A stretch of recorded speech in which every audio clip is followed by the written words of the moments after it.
Football is more than just a game. It's a global language spoken by millions of fans around the world. But here's the secret. The vocabulary we hear on the pitch isn't limited to the stadium. Many of these words, like kickoff, extra time, and under pressure, have become part of everyday English. Have you ever noticed that people use these football terms even when they're not talking about the sport? At work, in school, even in casual conversations, these phrases show up everywhere. And that's exactly what we're exploring today. How football vocabulary can actually help you sound more natural and fluent in real life English one. Kickoff. In football, kickoff is the very first touch of the game, the starting point. But in everyday English, kickoff means the beginning of anything important. Instead of saying the meeting starts at 9, a native speaker might say the meeting kicks off at 9. Even concerts, festivals, or school terms can kick off. It's a vivid way to say something is about to begin. 2. Extra time. In football, if the game isn't finished after 90 minutes, we go into extra time. It's that bonus period where everything is decided. In daily life, we also use this phrase when we need more time than expected. For example, the teacher gave us extra time on the test, or I need some extra time to complete this project. It carries the same sense of extending the deadline for a final result. 3. Under pressure. Imagine a striker surrounded by defenders. He's definitely under pressure. In English, we use this for life situations too. Students feel under pressure before exams, workers feel under pressure when deadlines approach, and parents sometimes feel under pressure balancing work and family. It's one of the most common football-inspired phrases in modern English. 4. Goal. In football, the goal is obvious, it's where you score. But in English, a goal is also your personal target, your dream, or your ambition. You might say, my goal is to improve my English, or their goal is to expand the company. Just like in football, life is about moving towards your goals. 5. Red card. A red card in football means you're out. You've broken the rules. In everyday language, we use it as a metaphor for warning or punishment. For example, if someone keeps coming late to work, their boss might give them a red card. It's a powerful way to say that someone has crossed the line and now faces consequences. 6. Final whistle. In football, the final whistle is the sound that signals the end of the match. In daily English, it means the conclusion of any activity. You might hear, the final whistle for this project is Friday, or let's call it the final whistle for today's discussion. It's a clear way to say, time's up. 7. Offside. Every fan knows the frustration of an offside call. It means breaking the rule of being too far forward. In English, it's also used when someone says or does something inappropriate or out of line. If someone makes a rude joke in the wrong situation, you might say, that was a bit offside. It's a polite way to point out that something crossed the limits.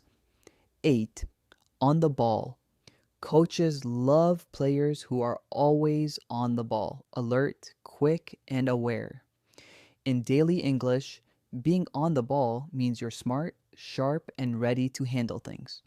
For example, the new manager is really on the ball. Or if you want to pass this exam, you need to stay on the ball. It's a great compliment because it shows someone is switched on and capable. 9. Own goal. In football, scoring an own goal is every defender's nightmare. You accidentally score against your own team. In everyday life, it means hurting yourself by mistake. For instance, Forgetting to prepare for an interview is like scoring an own goal because you make things harder for yourself. It's often used when someone's actions backfire.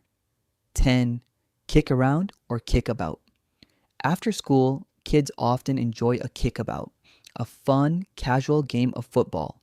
In English, the phrase also means casually discussing ideas.